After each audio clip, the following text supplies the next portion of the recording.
Well, hello and welcome to A Cuppa with Carol. I'm Carol Barwick. I'm talking to you in a slightly different state to normal because one of my ears is blocked.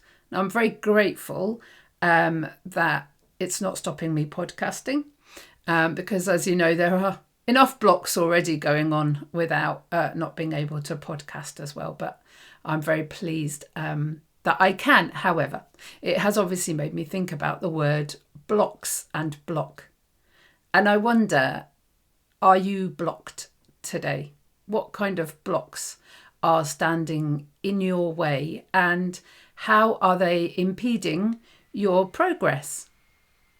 Blocks are interesting, aren't they? Because I think when we think about some kind of a blockage, we often think about it maybe as a massive thing, a really, really big thing that stands in the way.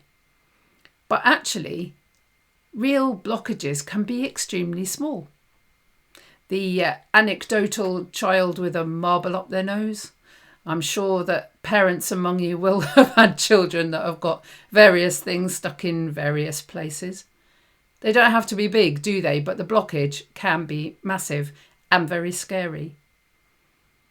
Blockages in toilets and drains and that kind of thing. Again, it can be things like fat that don't seem very big, but actually, if you don't pay attention to what you're doing when you put things down the sink, create the blockage.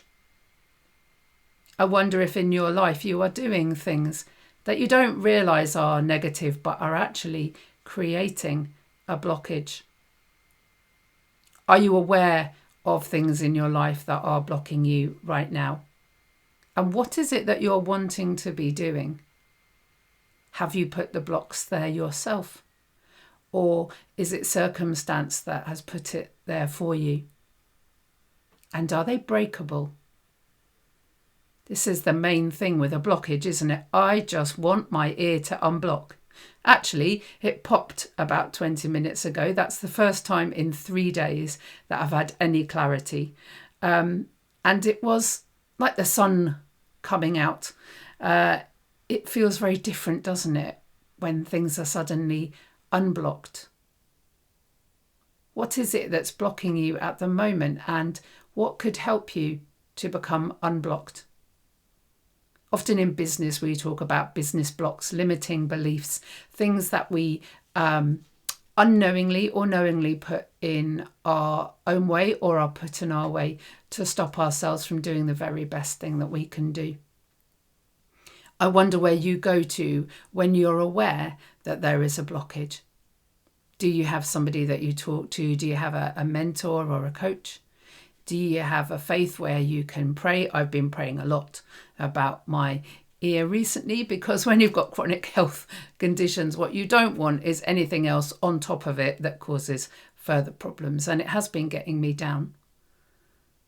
Do you talk to a trusted friend? Do you look at the blockage? Do you try and work out how to solve the problem? Or do you just let it sit there and decide, well, that's it. It's a blockage. I can't do anything about it. It's an interesting one to think about, isn't it?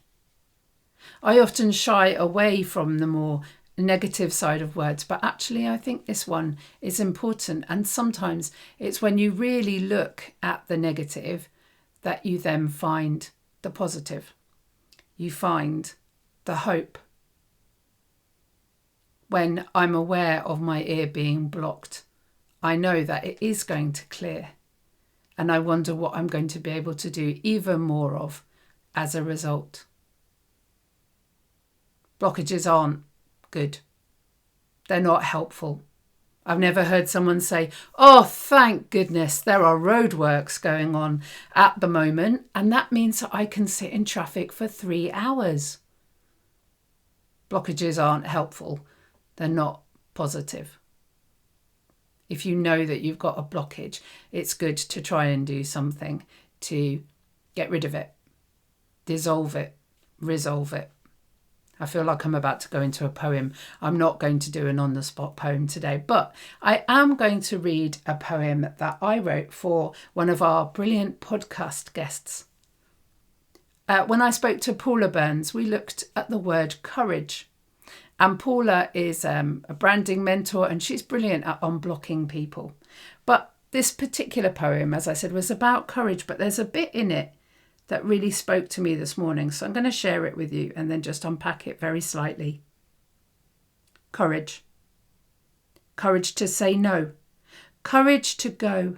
Space to breathe, to see what's coming next. Identify and then ask why.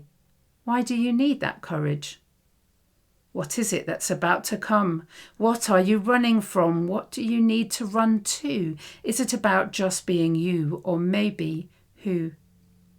Look around, listen to sounds, make sure the rocks that are dragging you under aren't really a lighthouse that are wanting to protect. Reflect. Be aware of the fact that the world needs you, and take courage. The bit that really spoke to me this morning was make sure the rocks that are dragging you under aren't really a lighthouse that are wanting to protect. What does that mean to you today? Are the blocks something that are actually there to keep you safe? Maybe they're not blocks at all. Maybe they're rocks that a lighthouse is standing on, just waiting to show you the way home. Thanks for having a cuppa with me. Let's have a cuppa again soon.